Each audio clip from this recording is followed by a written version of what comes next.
Are you too busy to pick out the perfect outfit every day? I get it. It's tough to juggle work, life, and still find the time to focus on fashion. That's where Armoire comes in. With a clothing rental membership, you can effortlessly turn heads with stylish, everyday looks tailored just for you. With all of our book events and photo ops recently, I've rented all my outfits from Armoire. It's been so fun and so great to not have to buy a whole new wardrobe, but also be on trend and even experiment with some different styles. All I did was take a quick 5-minute style quiz, build a personalized closet, and wait for high-quality, unique pieces delivered to my door in as little as 2 days. Oh, and did I mention that Armoire is women-founded and women-led? Right now, our listeners can give Armoire a try and get up to 50% off their first month. That's up to $125 off. Just visit armoire.style/dateable. That's Armoire, spelled ARMOIRE.style/DATEABLE to get up to 50% off your first month and never worry about what to wear again. Try Armoire today. I know firsthand how much stress can mess with your hormones. Between work, life, and everything else, it's easy to feel completely out of balance. That's where Happy Mammoth comes in. They offer a free 2-minute quiz that can help you uncover the root cause of your hormonal symptoms. It's super easy. Just answer a few questions about what you're going through and where you're at in life. You'll get a personalized recommendation to help balance your hormones and start feeling better. When I took the quiz, it suggested that my body may be overloaded with hormone estrogen and may be struggling to metabolize it. By taking Hormone Harmony, it could help with bloating, anxiety, fatigue,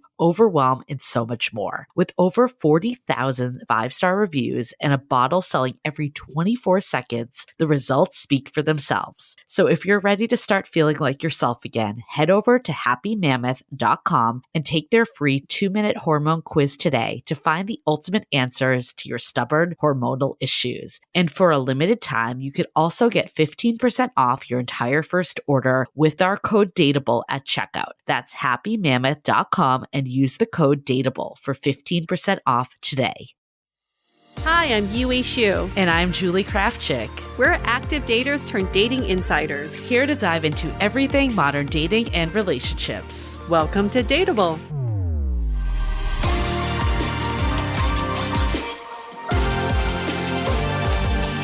Hello, friends. Welcome back to another episode of Dateable. Yay. Julie, I feel like we need an update on your wedding planning. We haven't talked about it in a while. We're all dying to know. It's so relevant to dating in your 40s, getting married in your 40s.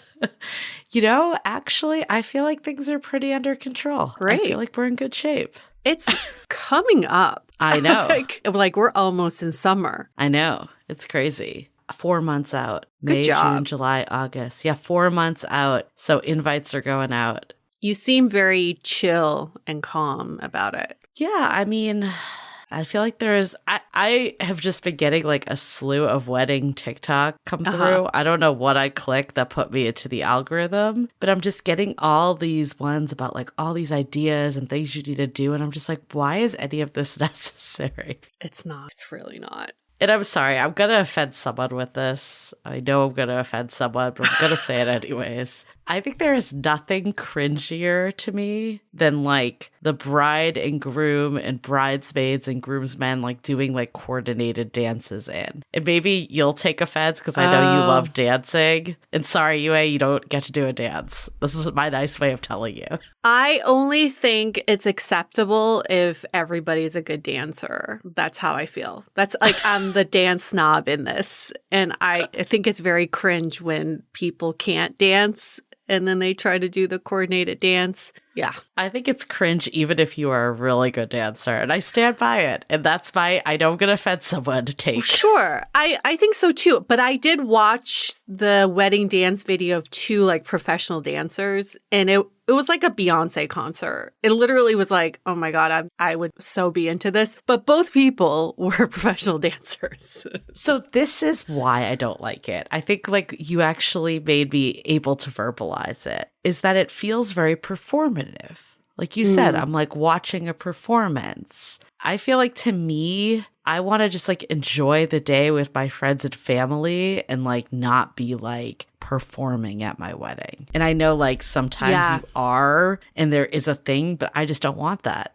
That's like what I'm opting out of. Yeah. And I think that's an intentional choice. I think you would have to ask a lot of people, like, why are you putting on a wedding? And some people would say it's for friends and family. Like, they wouldn't even say it's for them first and foremost. It's for my friends and family. And then it would be definitely the performative aspect to it all. It just depends on what you value for your wedding. Yeah. For us, it's like people having fun, us celebrating, and eating good food. That's if your partner broke out into a coordinated dance, he would never, first of all. He would never, but I would literally drop. I would just drop to the floor. Like, that would be the ultimate surprise.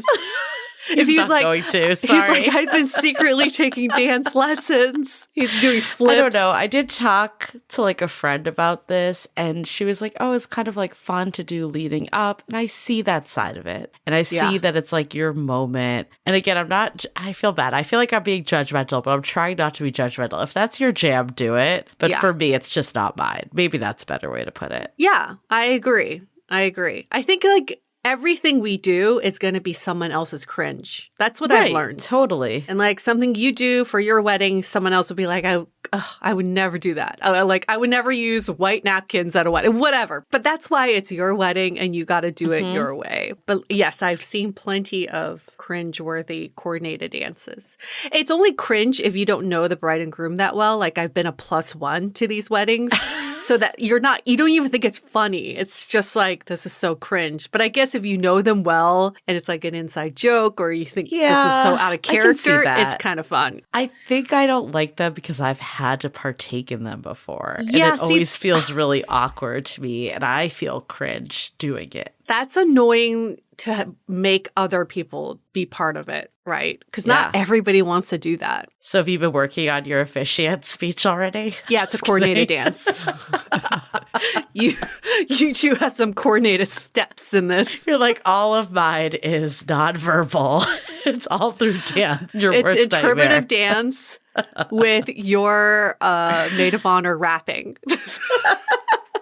You aspired. It's going to be insane. You'll love it. And then we're going to do a gender reveal in the middle of your wedding. Wait, just for the reveal of who? Who cares? It doesn't even matter. Who cares? We just want to make like, all of your favorite things happen. Things. Oh, my God.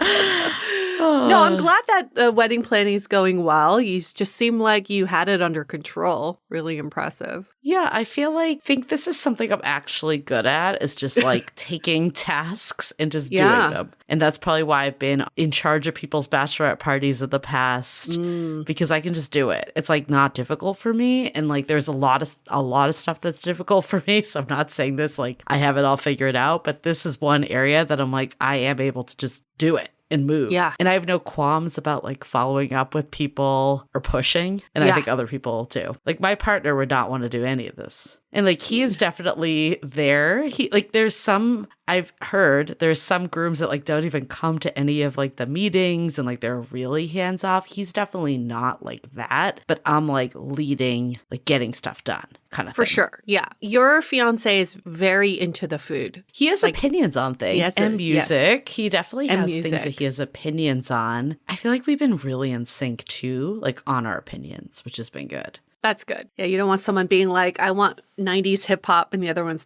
like, no, classical rock or whatever. So this is actually like he loves music, as you know, but his music is not like wedding party dance music. No. But he has acknowledged that. And he's like, I'm okay playing like pop songs that people are going to dance to.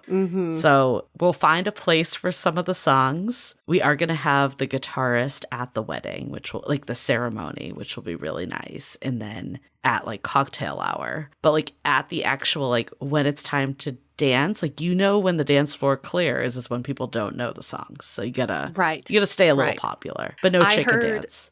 I heard a little tip from someone who just went to a wedding, his brother's wedding. He said this was really helpful. So they did a group photo on the dance floor after dinner, and then the DJ started playing music and everybody was dancing. So you don't have that awkward, like, who's going to start dancing first, because everyone's already on the dance floor. It's like, oh, I like that. That's cool. I think we're also going to do like our first dance, so that will like get people over too. Oh, you're doing a dance.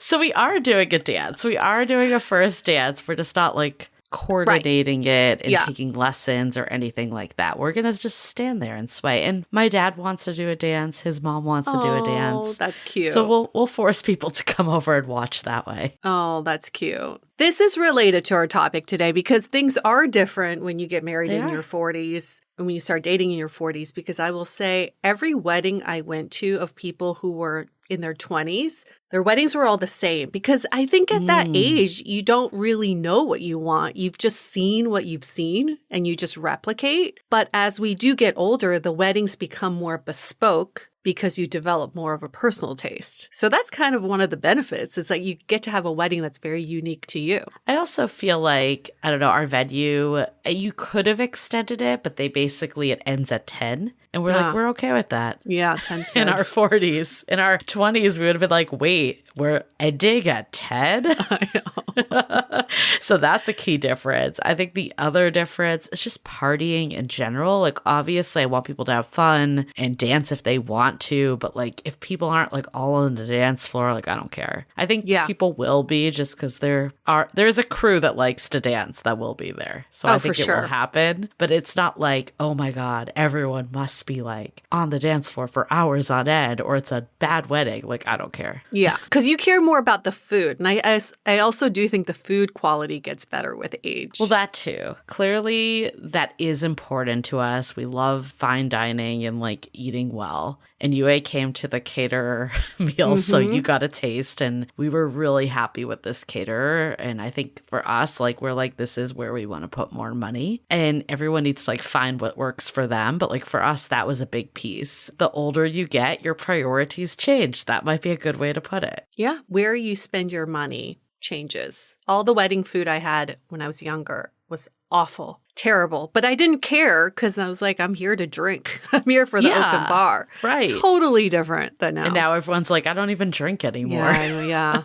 I have no desire. We will be having a lot of good mocktails as well. Okay, good. Yes. Oh yeah, I had one at the tasting. It was delicious. We're like, actually, there's this store that's in San Francisco, but it's also in the town where we're having our wedding. That's a non-alcoholic spirit company. Oh. So we're going to like get like good stuff too from them. What are they called? It's called Better Sunday, which is such a cute name. Oh, that's such a cute name. Because it is a better Sunday when you're not hungover. That's adorable. I'm looking forward to my mocktails. I'm excited for just like a weekend too with people, because I think like the town that we're going to be in is so cute. There's so much to do there. Yeah. It's such like quintessential wine country, but like not the like super expensive over the top side. Like it's more down to earth Russian River area. So I'm very excited about just the weekend part as a whole. Yes. But first, your bachelorette. We're going to go through a couple first milestones before we get to your wedding. How did people do it before? They used to do bachelorette and bachelor the night before the wedding, right? That sounds Traditionally? like a terrible idea to me, right? Like that sounds such like a bad idea. I think though this is actually kind of an interesting area about your 40s. So clearly like a lot of my friends have children and have responsibilities when you're in your 40s. But what I've found is a lot of them are also like, yeah, let's party. Yeah, this is their vacation. I haven't done this in a while and I'm down. And I think like in your 20s, I'm not going to lie, and I mean this in an endearing way, but there were so many bachelorette parties that like it kind of got repetitive a little. But like because people haven't had one in a long time, I think they're like excited. We should normalize having bachelorette parties even if you're not getting married. We should just do it. I'm down to throw one for you anytime. I still remember my ex-boyfriend from Beijing. After we broke up, he had this, I don't know, he had an epiphany. He's like, I'm never going to get married. It's just a fact. So he threw himself a bachelor party. They did it in 2 different countries. Like 30 guys participated. and they had the best time. And even though like the breakup was not great, I still was like, good for him.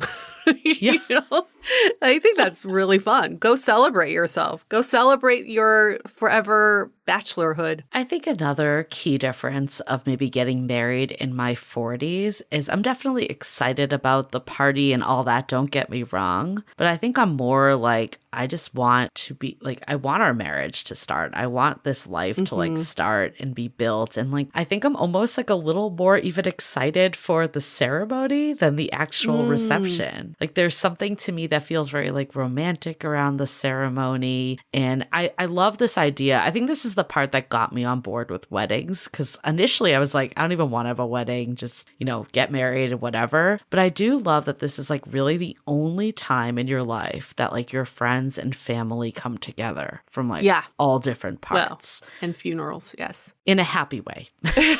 Yes. Celebratory. But also like, even in a funeral, like what are the odds of like my partner's family and mine and his friends and my friends? You know, it's like really the only time where everyone comes together to celebrate and, you know, be happy and joyful. And I think that part, I'm excited about that. Like I'm not like excited to be like, let me just like get wasted at my wedding, but like I'm excited to like, you know, be with people. That's what I'm excited about. Yeah. That are celebrating and have us. people witness this union. I think it's really special too, because you don't really get that in any other capacity. Well, unless like a baptism, I guess. Yeah. In my 20s, though, I think I would have been maybe more focused on like the party end. Definitely. For sure. It's funny because I started off being like, do I even have bridesmaids? Because I'm like, does anyone really want to do this anymore? Because we're like in our 40s. Yeah. And like a bunch of my friends were like, we want to be in it. And I'm like, okay, if people want to do it, like I'm down to do it. But I was like kind of under that mindset, like no one wants to do it because we're old.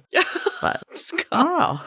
Because we're old. Well, on that note, this is a great episode for anybody who's just feeling old. Well, okay. I don't mean, you know, it's all in the eye of the beholder. You know, everyone, I feel like, yeah, in like 10 years, I'll be like, I was so young back then. But I am really excited that we're diving into this episode of dating in your 40s and beyond, because, you know, dating in your 30s, we did that episode. It was wildly popular. 30s is an interesting intersection because there's so much, like, that's like the timeline you've been fed of like, this is when I find my partner. Yeah. And there was clearly a lot to unpack there. We'll link that episode in the show notes. So if you haven't listened to that, go back and listen. But I love dating in your 40s because one, it's the new 30s. And then two, I feel like you kind of like have no more fucks to give at a certain point, but also like your life stage could be totally different. Like maybe you already have children or you're very established in your career. It's just a very different time, not just age-wise, but life stage-wise. I do love how our guest for this episode calls it dating in your second act. You can interpret that however you want. To me, it's like a restart. It's almost a new phase of life. I think the 30s and maybe even some of the 40s closes out those earlier chapters. And then you get to start this life that comes from experience and wisdom and history. So there is just a lot more depth and meat in how we date in our 40s and beyond. And Kimmy Seltzer specifically coaches people who are dating in the second act, especially in regaining their confidence and regaining their sense of agency over their love lives. Yeah, I think it's really good that we had Kimmy join us for this conversation because she clearly has the perspective of all of her clients. And then from her podcast, Charisma Quotient, where we've been guests as well. But then also for her own story, like she got married when she was younger in her 20s. And then went through a divorce in her 30s and then was back into the dating scene. So she kind of had that perspective of someone that maybe was dating again, but they didn't have like the pressure of necessarily like finding the partner to have kids with. And then like we also clearly had our own experiences as people that don't have children and haven't been married before. So I think it was a really good way to tackle and touch on the various places you could be coming in your 40s, because I think it also can't be assumed that everyone in their 40s has already had children and settled down, especially in today's world where that is not always the norm. Right. I think this is where the biggest differences could happen in dating other people, right? Like, I think you could have very different life stages while dating in your 40s and beyond. And then kind of navigating all that, like, no matter where you are, whoever you meet now, I say this to all my girlfriends who are now dating again in their 40s, it's like, you're going to have to accept there are going to be a lot of different paths that people took that you may call baggage. I just call different choices. I think that's such a good point. And it's not like at least from observing your dating life in that last time around, it definitely seemed like that was something you ran into a lot and had a lot more flexibility on. Yep, definitely. Just have to be very open and accepting and date with a lot of compassion.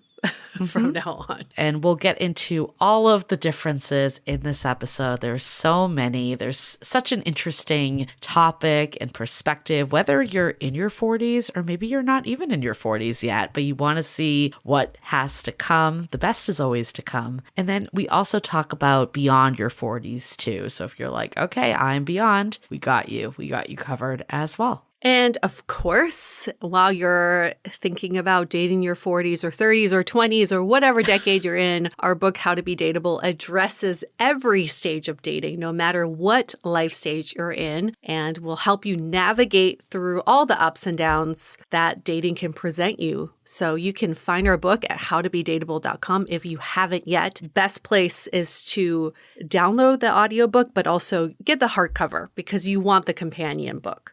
And if you have already read the book, if you can leave us a rating and review wherever you bought the book, or if you have a Goodreads profile there as well, it helps so much. And we always say it's like no one writes reviews, but we're asking, I guess, as a favor to leave us a 5-star review. And hopefully that's what you thought of the book, because we put so much time and effort into it, and we really hope that it delivered for you. And a big shout out to some of our Goodreads reviews.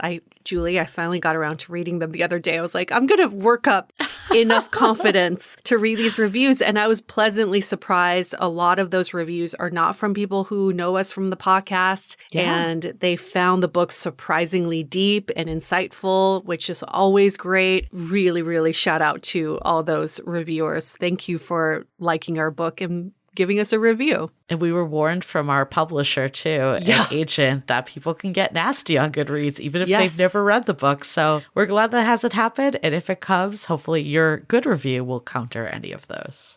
I'm also excited for some of our upcoming book events that we have coming up in May. We have a couple signings in San Francisco. We have a literary festival we're going to, and then an event at the Santa Monica Public Library. So make sure to follow us at Dateable Podcast or visit dateablepodcast.com/events and come see us live and get your book signed. Okay, well, before we get into it, let's take a minute to hear from our sponsors. For so long, I viewed bras and shapewear as torture devices. Like, who invented them? But I've since changed my mind because I tried Skims. The Fits Everybody collection from Skims is like nothing I've ever tried before. Everything just molds to my body. Almost feels like I'm not wearing anything at all. Now, I've heard all about Skims for so long, and let me tell you, they sure live up to the hype. I've really enjoyed wearing the cheeky bikini underwear. It's like my go-to underwear because honestly, I just can't do thongs anymore. But this is the perfect combination of a no-show and comfy. And I also found the perfect color to match my skin. So the undies don't show through white pants. Yeah,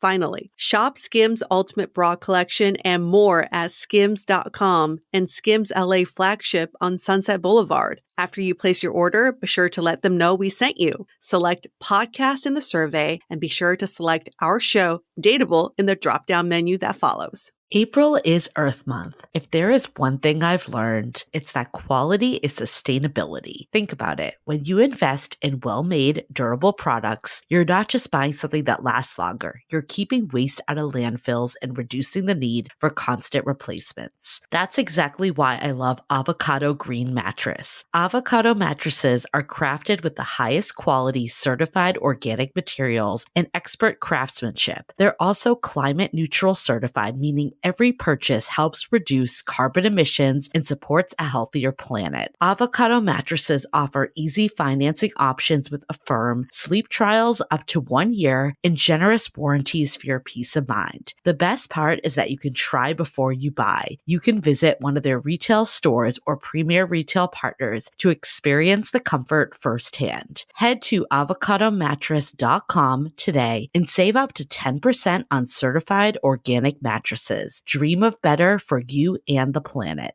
Okay, let's dive into dating in your 40s.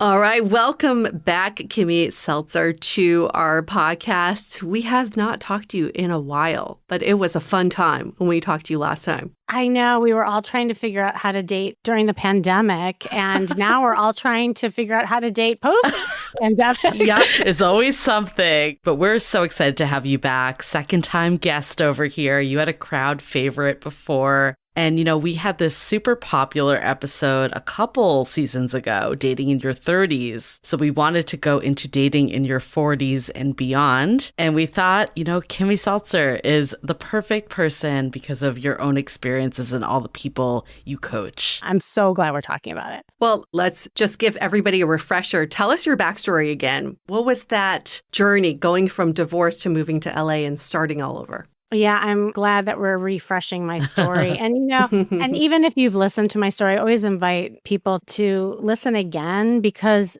sometimes you hear different things in the same story, depending on where you are in your life and things that resonate with you. And so, yeah, I mean, my story began in Chicago. I was this kind of good Midwest girl, had this cushy life being a therapist for many, many years. And it was very traditional. And I thought my life was going to kind of be that, you know, and I had a couple of kids, the picket fence, the dog, the husband. I still have the kids, by the way, but you see where we literally just picked up and we moved across the country. We had an opportunity to land here in La La Land. I always wanted to live in California. And it was almost the minute that we landed, the record stopped, as I call it, and we ended up doing what all the other people here do. We get a divorce. I'm joking. I like to blame LA. Poor LA. It would have happened anyway, for sure. Well, in LA, you're going to drive and you're going to get a divorce. It's the 2 Ds. Yeah. You got to follow both of them. I love that. And then you have to date. Maybe it's the triple The D, triple. right? So then, yeah, and I would like to say that it was the move, but really what I think happened too is we removed ourselves from the cushion and the insulation of our life where we weren't really kind of facing the music and things were happening. And when you don't have your support system around you and you're just, you know, sitting there with the two of you, you realize, wow, there's issues. So there I was all alone in my new castle, not knowing what to do with my new life. And I had 0 friends. All my friends were back in Chicago. I had 2 young kids and still wearing my nursing bra. You know, I wasn't nursing them any longer, but I was so like stuck in this like mom mode, right? And then now I'm supposed to go out and date. Like it was not a sexy look. I'll just say that. How old were you at this point, Kimmy? So I'm in my mid 30s at this point. Okay. So it was a while back. I'm a veteran. I've earned my stripes. And I love that because I feel like I can help people in all different stages. I never understand people who are married and never been out in the modern dating world give advice because it's different now. Yeah. And so that's what happened. It was almost like I was in a rocket, you know, orbiting the Earth. And then I get plopped down to the same Earth and the door lifts up and I'm like, oh my God, like everyone looks different. The men look different. They're acting different. I'm different. And so I really had to learn how to, you know, speak to the aliens that I saw around the Earth, you know, because it had been so long. And I just remember during that time completely being in analysis paralysis. And, you know, it's funny because here I was a therapist, which made it worse because I should know better, right? And I did what I preached. I did the work and I really did. I healed and I went to therapy, yet I wasn't taking action. And so, you know, time would go by and people would say, Kimmy, you know, when are you going to go out there and date? And I would say, oh, you know, I'm just doing the work. And then, you know, cut to 6 months after that. So, Kimmy, when are you going out and dating? And I said, oh, you know, I'm just not ready. I'm still doing the work. I wasn't taking action with the knowledge that I was gaining because why? I was scared. You know, I was just literally frozen. So I'll never forget the day that changed my entire life. And it was something that really took me by surprise. I decided to do something very untraditional. I don't know what happened, but one day I just woke up and I looked in the mirror and I was horrified what I saw. Like I really saw myself in these like ginormous black clothes, which is funny because now here I am an image consultant, right? And you know what I do. And I saw the nursing bras on, I had flip-flops on, my hair's a mess. I'm like, what happened to me? I literally lost myself. So I went shopping. Like that's where it all happened, shopping therapy. And I go to the store and I think I'm up-leveling myself by buying new clothes. But no, what am I doing? I'm putting black clothes in my arms yet again. Same darn thing. And this personal shopper, she came up to me. She was watching me and she says, ma'am, I really think you should try this on. And she holds up a red dress that looked like 3 sizes too small.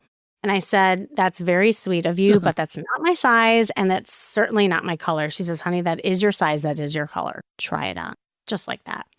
And when sometimes people come to you with different messages and maybe you can't hear it at the time. Well, I heard it loud and clear. And I'm like, she is right. I need to do something different. So I grabbed the dress and I squeezed into it like Cinderella and I twirled around. I looked at myself in the mirror one more time. And I was just like staring at myself. It's like, oh my gosh, I feel like a princess. Like I hadn't seen myself. There was this visceral response that ended up happening in my body, in my mind. So I bought that dress that day. I literally called it a costume because I didn't believe it. I said, okay, I'm just going to wear this red dress out in the world. I'm going to see just what happens. And everything started changing. And to my surprise also, I realized that men were checking me out and I didn't like it. That was the biggest surprise. Oh my God, this whole time I've been wearing these black clothes as a cloak to keep me invisible from the aliens.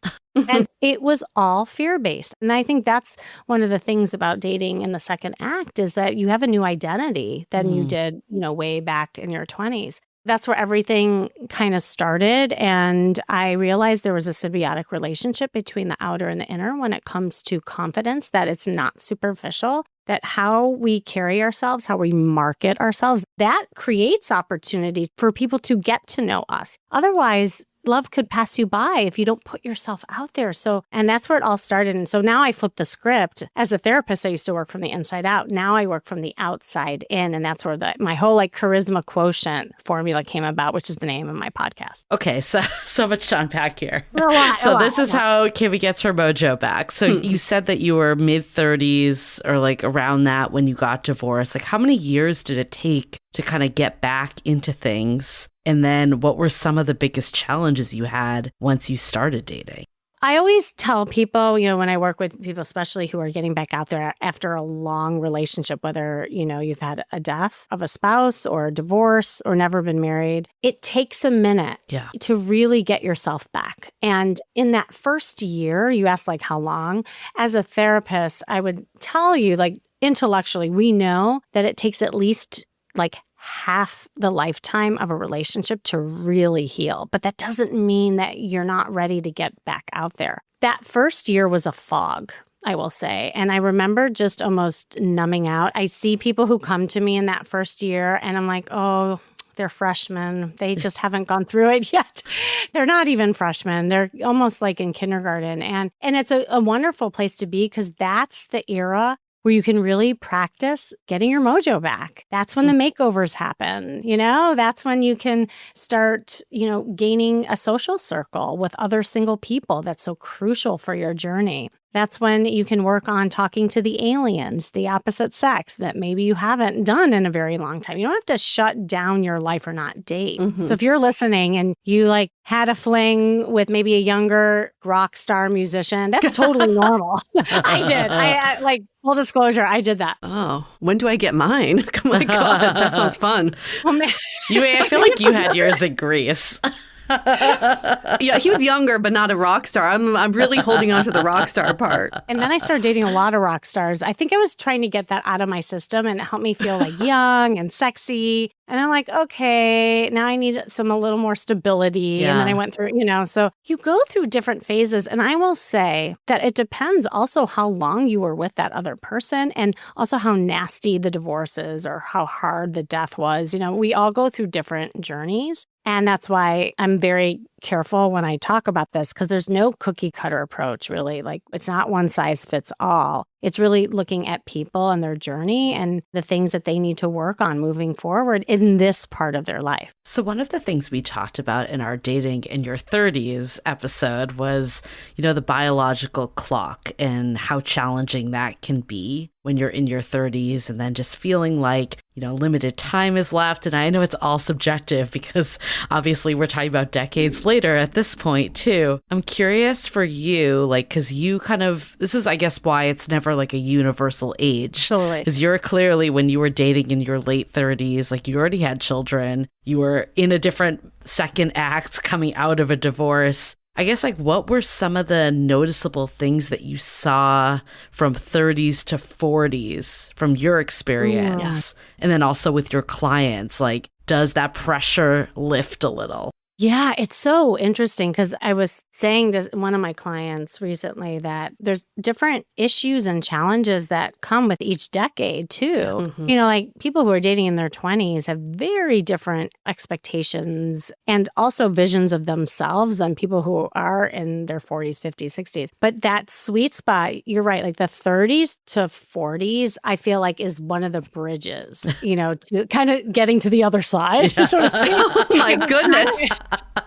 Right? It kind of is. Scary. And it's beautiful. And it's almost like thinking of yourself as, Dorothy in The Wizard of Oz, and you're just kind of collecting tools in your little basket, skipping along the way and learning as you transition over the bridge into the yellow brick road. And the thing that I found is that now there are some women who still want and desire and can have kids in their 40s. Absolutely. So I don't want to categorize, well, once you're done with your 30s, then you're done with your kids too.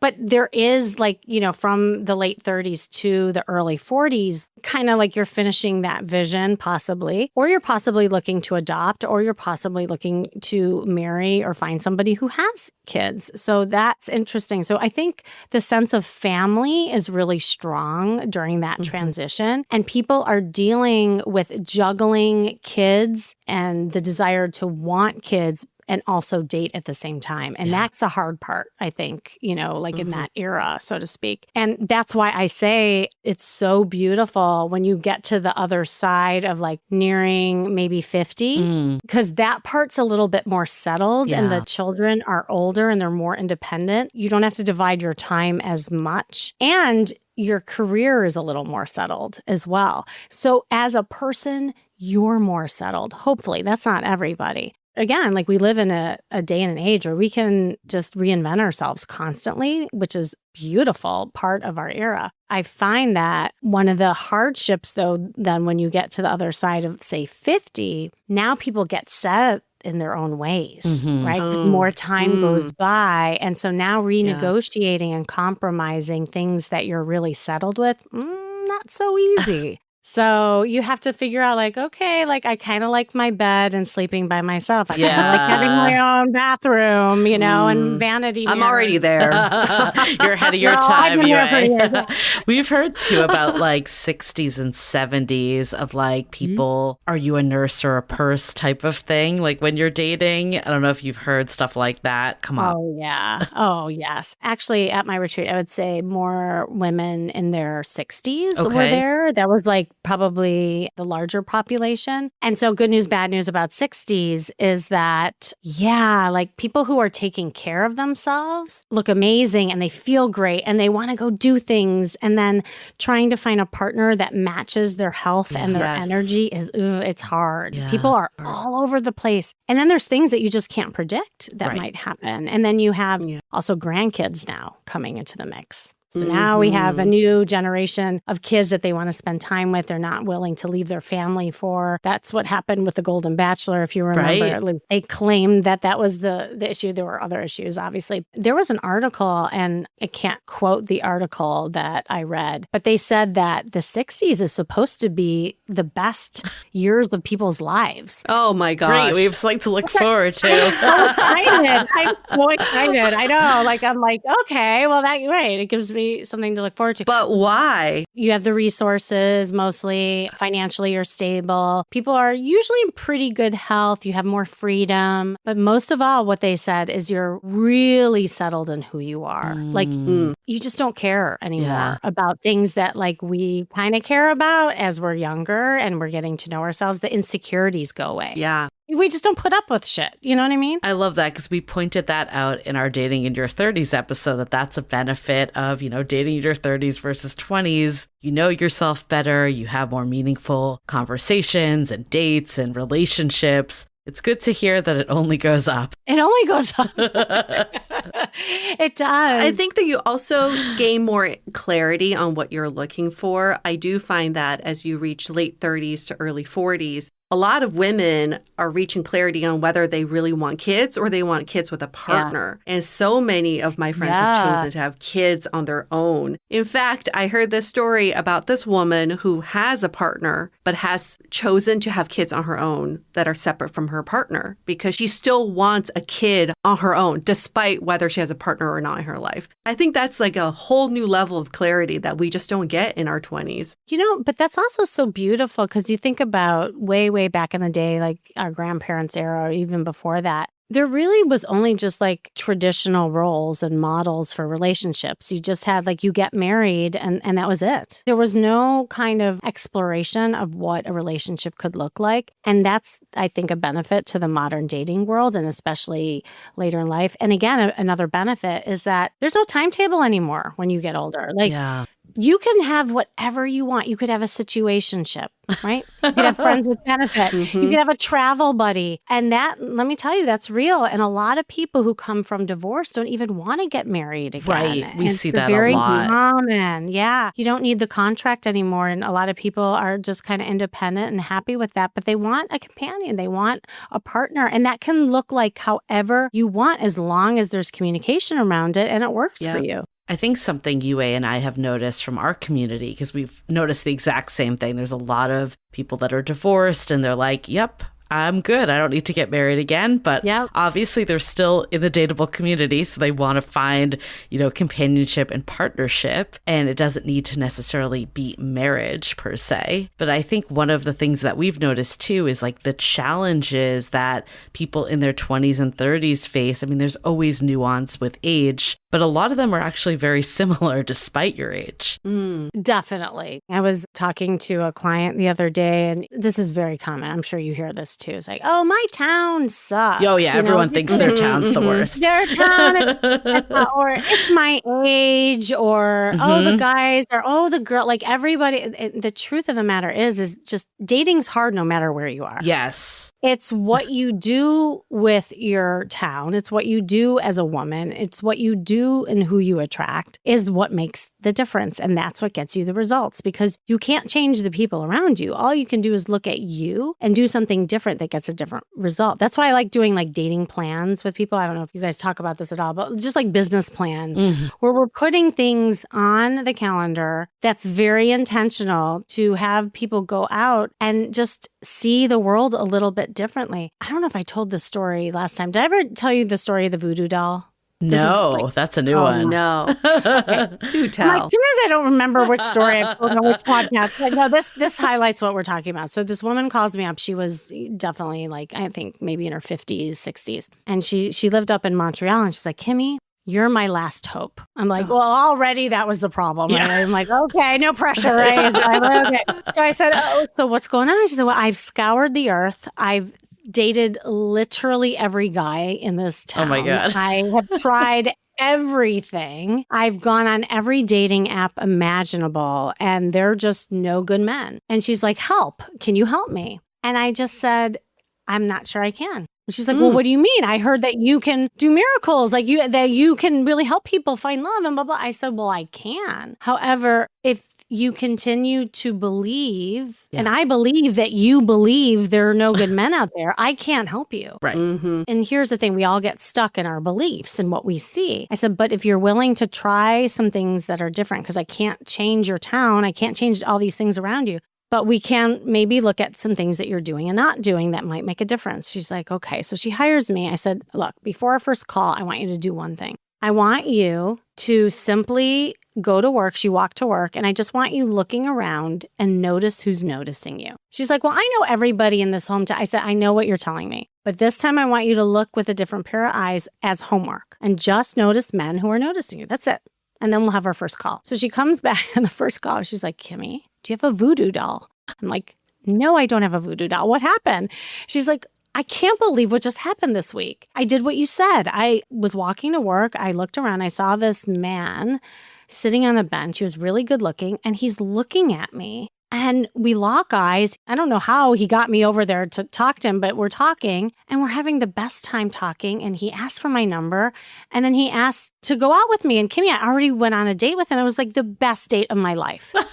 I said, so this was in a town, in a place where you've scoured the earth where no good men were. And she's like, I know. That's what I'm saying. You must have a voodoo doll. I said, no. I said, you just opened your eyes and saw something different. And it was the awareness piece and really being focused on that energy. So that guy ended up being her boyfriend. Oh, wow. And it was, I mean, it's like, it gives me chills today. Yeah. Obviously, there were other things to work on. And Yeah. we had to break a lot of her like limiting beliefs and patterns and all that stuff that goes with it. I call it the dating matrix. When you put on a different pair of glasses, the same earth that you're looking at, but you're looking at it different and you're doing things differently. That almost creates more opportunities for you. So I think that's one of the things with dating later in life. I don't even like using that term, but second act. We'll use second act. I like that better. What is later in life? But anyways, like I think one of the limiting beliefs that comes out is that there's a limited dating pool. There's no one good left. Especially for women, society has told us that we're expired goods. I don't believe this. I'm just quoting what we hear. Yeah. Like, how do you get out of that mindset? Because I feel like if you're going in, it sounds like your client, right? If you're in that mindset, of course, dating is going to be terrible. Oh my God. I hear this all of the time. Yeah. There was this one woman who went to my dating retreat last weekend, and she raised her hand and she said exactly that. She's like, but Kimmy, I just don't find these guys attractive. Like, there's no guys that I would want to date. And she also was in a small town, that kind of thing. And we had this big conversation. There's a lot of, I guess, layers to this question. I'll kind of peel away a couple of them. Let's go into it. So one is, it has to do with how long you've been out there. And there's something weird that happens when you've been in a long marriage or a time warp. It's almost as if when you get plopped down to the earth again, your vision of yourself is how you were when the rocket took off. It's almost like going back in time and you're like that adolescent again. And so you think you're the same almost. There's just like this cognitive dissonance.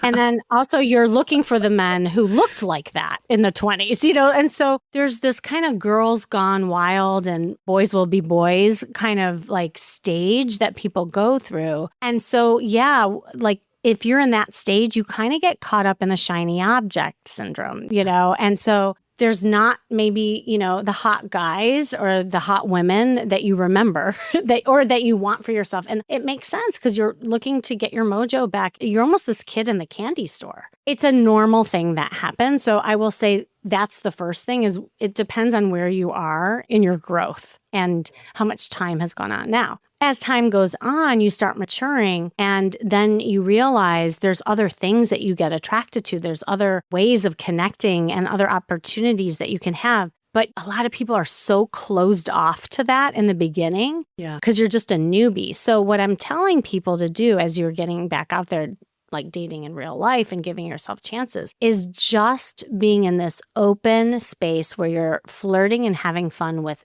everyone without expectations. This is why I teach flirting so much, as you ladies know. The definition of flirting is to behave as though you're attracted to someone without the serious intention of an outcome. Everyone gets attached to the outcome, especially later in life. because you're thinking like a relationship person.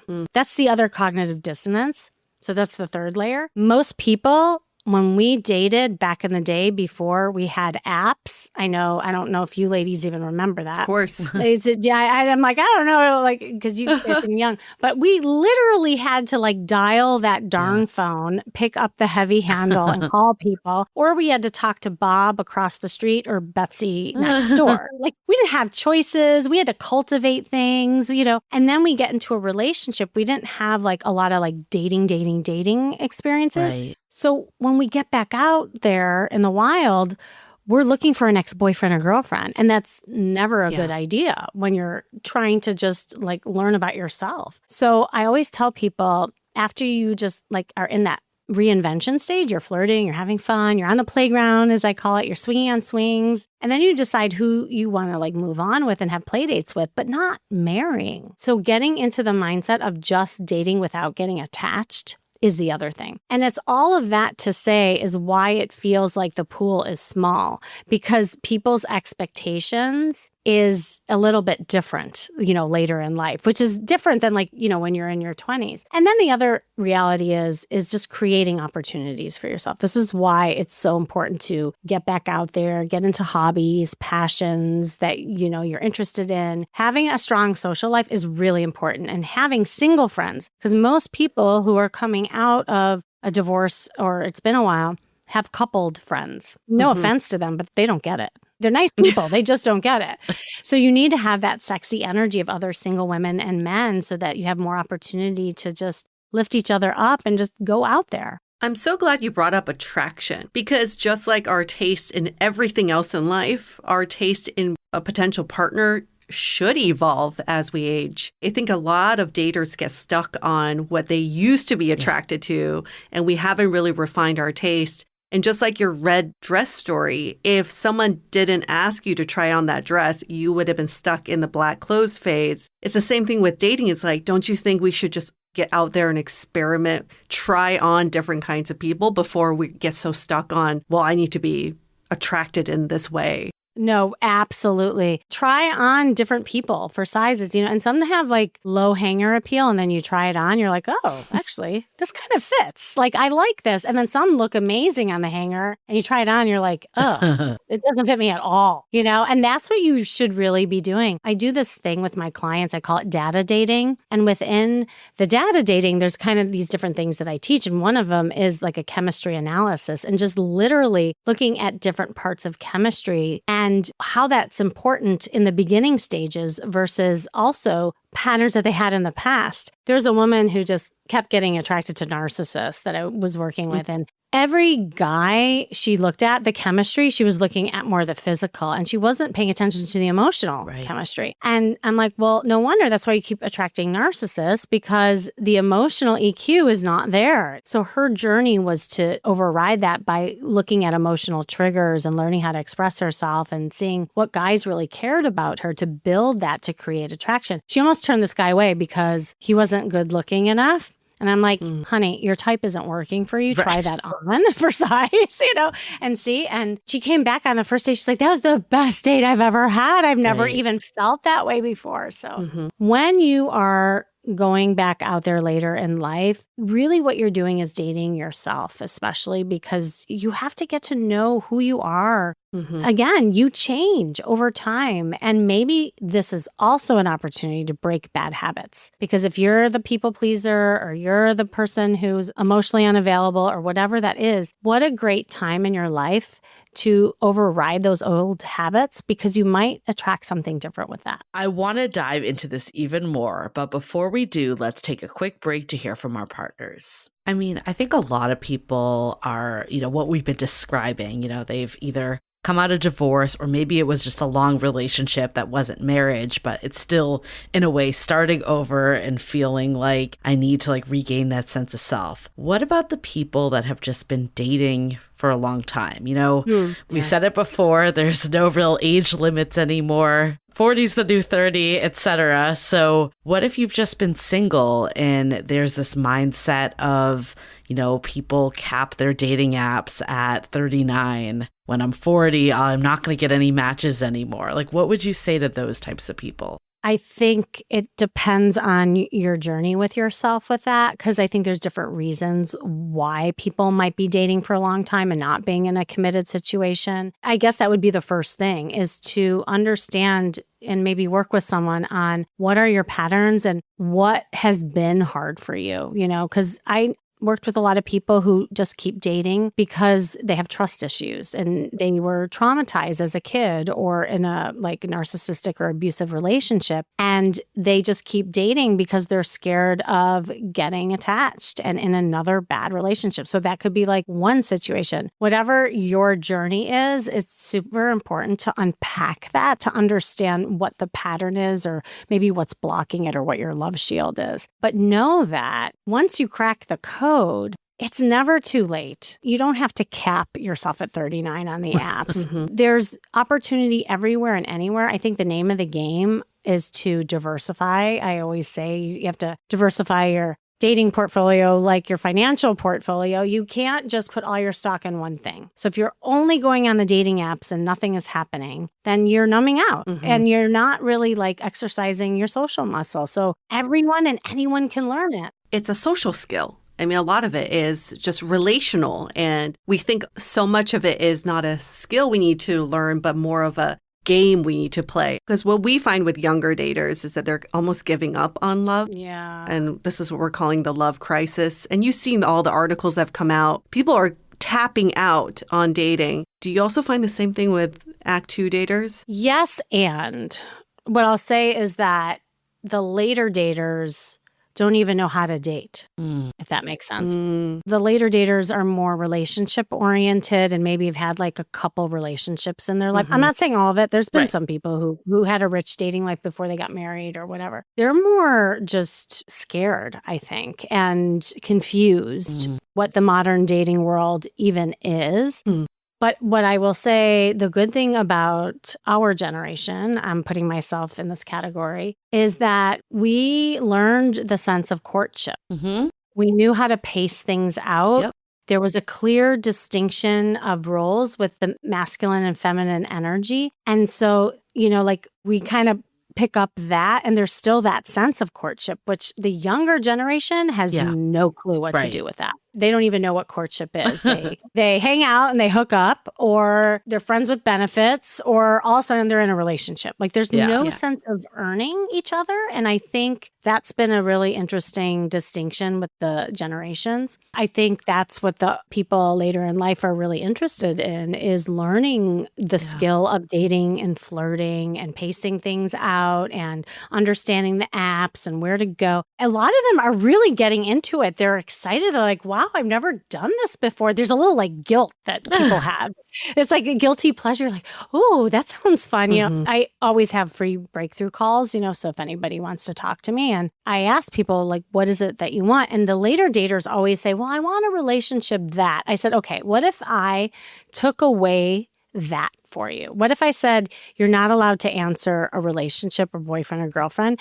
What is it that you want right now for yourself? And all of a sudden they lighten up. They're like, oh, well, yeah, I mean, I guess I'd like to have fun. And they almost are, they feel guilty saying that, but they're not looking at dating as being fun. And that's something that I'm so passionate about. Like at my retreats, I make people do like improv games and go out in the field with apps and talk to people, and they come back laughing and giggling like little girls and boys, and really that's what's attractive too, is going back to that energy, that youthful energy that once made us tick. So it could be really fun. Sadly, even youthful, like people have the same feeling 10 decades earlier, right? I think that's just the sentiment right now. Yeah. I'm curious, like with technology, because we had this other conversation and I didn't really like connect it, but like obviously the younger you are, the more ingrained technology just is in your life. Like for me, I was always texting, so using dating apps was very natural. I'm curious, like what you find with people that are in the second act, like is there a struggle there? Do people just immediately get it? There's such a learning curve. I mean, I can't tell you how many people I've had to just go on Zoom and walk them through how to upload Bumble. There's this near and dear client. He literally is the real Golden Bachelor. He's 75. He's the widower. He called me. He's like, Kimmy, I don't know what to do. And it was so cute. Like, he's like, can you just help me download Bumble? So I met with him and we went out in the field. I was like teaching him things, but he just needed to know about the technology. And it was so cute. He came with his new photos. He printed them out because he didn't know how to attach them in an email. Okay. So it was so cute. And it was like old school. So on the table, we had all these pictures of him. Then he's taking notes on the back of the photos of which ones to upload. And it was but this is what I'm saying. Like things that we take for granted that just come like that is very daunting for them. So there is a learning curve. I think that's what also overwhelms a lot of people getting out there because they're like, I don't even know how to use these apps. Can you help me get started? So yes, technology is a big thing. It's so interesting because it's almost like the different decades have flip-flop problems because the younger generations are so dependent on technology that they have no social skills. Yeah. And then the older ones have only the social skills to rely on, but then they don't know how to do the technology. To get there, yeah. That's why I love like all talking about this because we could really all help each other. I just assume an older person going online dating is similar to me trying to make a TikTok video. Basically just like, fuck it, I don't want to do it. Someone else do it for me.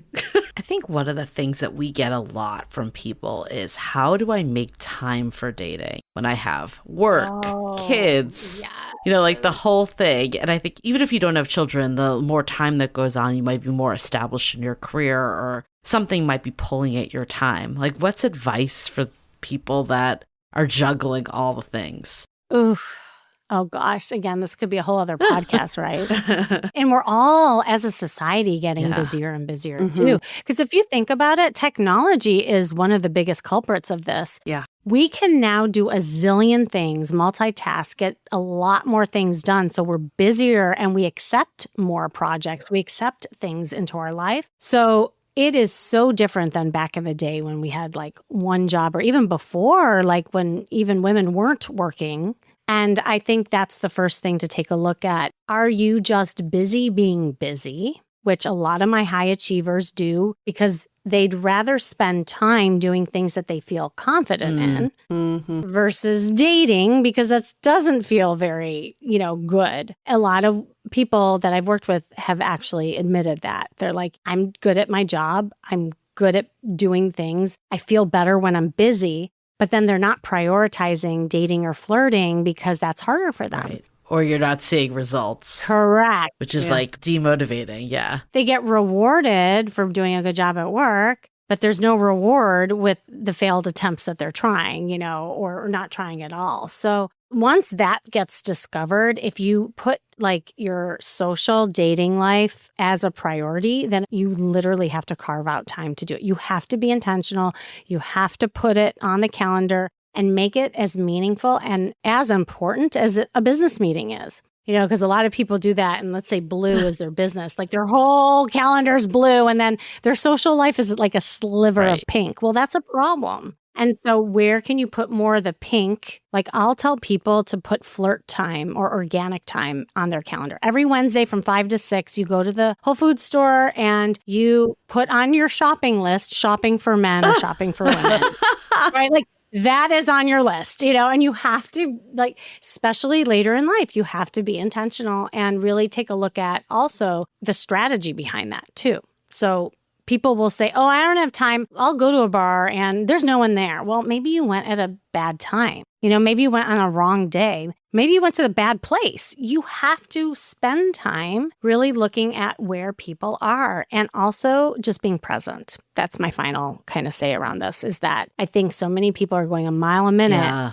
That they're like worrying about the future, worrying about what's next, worrying about the past, the trust issues that no one is focusing on the now. And the more you focus on now, that's where connection and opportunities get created. That's advice for every age. A little bit. Yep. It's no different. There are nuances with the different age groups, but in the end, we all struggle. Yeah. And if we can just support each other and help each other. And the other thing I'll say is almost like a button to it all is that it's the small wins that add up to the bigger success. If you just do these micro transactions and work on just building your confidence in each of these skills, that's what will gain your confidence overall. And I promise it works when you put energy into this. Speaking of the decades, can we go through each decade and just dole out a quick piece of advice for each one of them, starting with the 40s. What would you tell all of us dating in our 40s? 40s. My dating advice would be, this is a time to really kind of gain clarity and how you want to negotiate your time and figure out, especially how we were saying with, the family and kids and your career. If you're single looking to mingle in your 40s, if you're spending 90% of your time in your career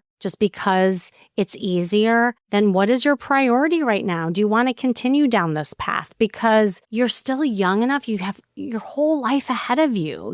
This is your opportunity to still explore.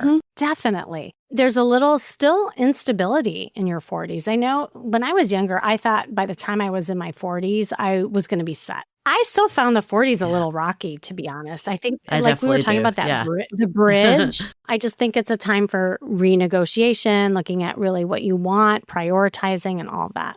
50s, I think, is a beautiful time. I think it depends on where you are in your life and where you have been. So if you're coming out of divorce is different than if you are. Sadly, people are starting to lose spouses at this age. Yeah. Or if you've never been married, that's a different category. So 50s is a time you're a little more settled, you have more resources, you can explore. But I think it's really, and I hate to say it, but it's about sexy confidence. This is when menopause happens. This is when guys' bodies start changing. Dad bods, as they say.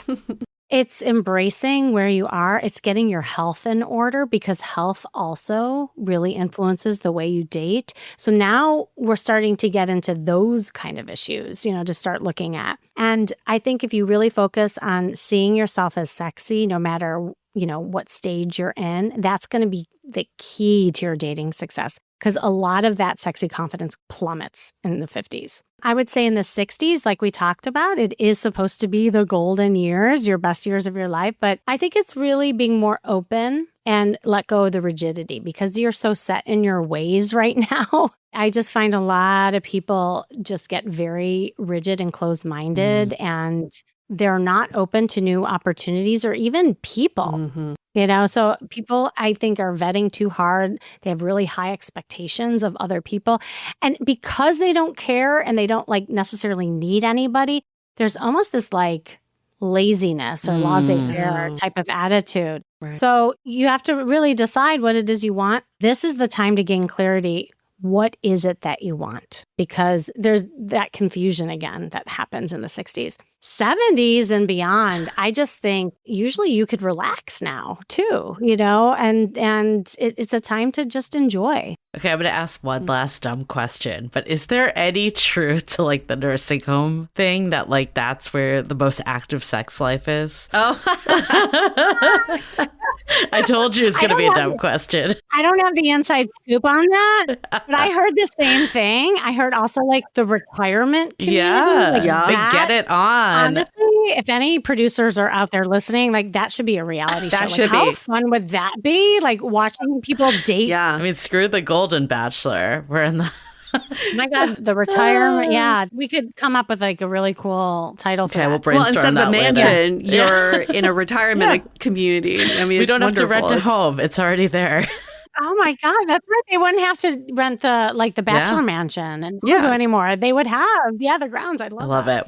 That's great. Yes. Yeah. This has been such a great conversation. Besides our reality TV idea, I think I've taken so much away from this. I just love hearing about different, generations and how dating is the same, but also very different. There's always nuance between your gender, where you live and all that, but there's always these overarching similarities too. So it's really interesting to hear how it goes. And I think I really believe very firmly that you can find love at any age. We've done episodes on this. We've heard of people getting engaged, all sorts of age brackets, and, or just loving their love lives. You don't even have to be on the path to marriage again. And I think that it really comes down to what you believe, what we were talking about with the limiting beliefs. I remember I put something on our Facebook group about like, you can find love at any age. And I remember one person was like, well, can is the operative word. Like, that's not the norm.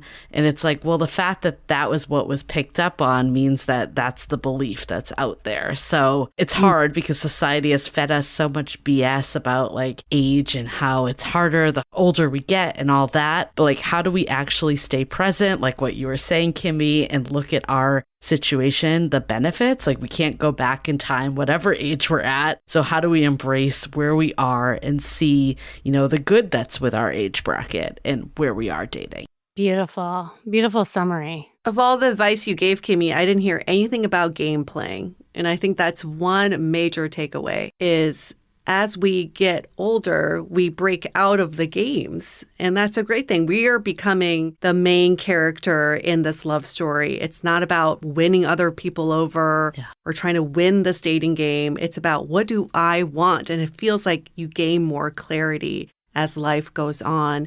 And I think in every decade that we get to be in, it's such a privilege. Aging is such a privilege. And it's good to step back and ask, what do I get to do in this decade that I didn't get to do in the last one? And exercise that decade. Sometimes we do focus on what do we lose as we age, but I think we gain so much more. We're always in this more privileged position as we enter the second act. I love that. And I love the positivity energy around that because it is so easy to get caught in the negativity of it all, of aging and feeling like there's not a lot of options out there. But again, it does go back to, like, Julie, what you were saying, like the mindset and also what you're highlighting is that the more we can see it as something really beautiful to look forward to, where you get to practice different things, you get to attract different people, you get to be different. That's what will make a huge difference in your love life overall. And I think just one last comment. I mean, obviously, divorce and separation and breakups, all of that, there's so many layers and everyone has a different story. We have heard from a lot of people in our Facebook community, especially. They are really embracing and enjoying the second act and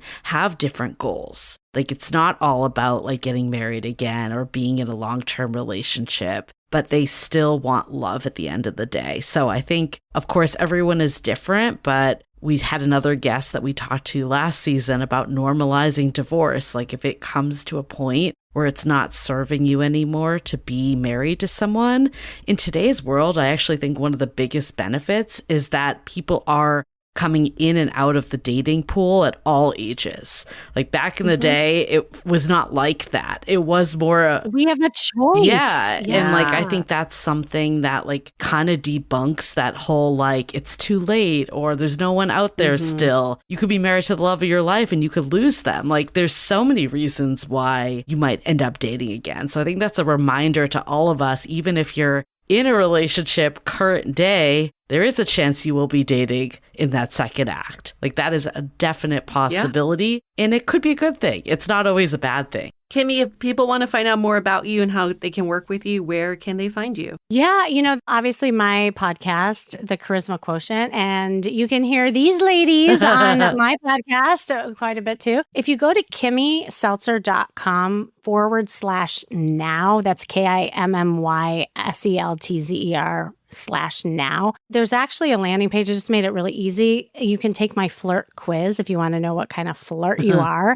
And that's a really fun way of just kind of seeing like maybe where your blind spots are. I also have an update of all my retreats coming up and all the monthly workshops that I do. So it's the best way of just getting information. Awesome. We'll make sure to link that in the show notes as well. Thank you. Oh my gosh, this has been so much fun. I know. So much fun. We missed you. It's good to have you back. Thank you for coming back. Yes. And for all of our listeners, what did you learn from this episode? What are you taking away? What is a privilege you get to do in your decade of dating, your era? And what are you looking forward to in the next decade? Why don't you let us know in your comments for your ratings and reviews? Just give us 5 stars in Apple Podcasts, and in the body of your review, you can tell us what's something that you're doing right now that you really enjoy in your decade and what's something you're looking forward to in the next decade. All right. With that, we're going to wrap up this episode. Stay dateable.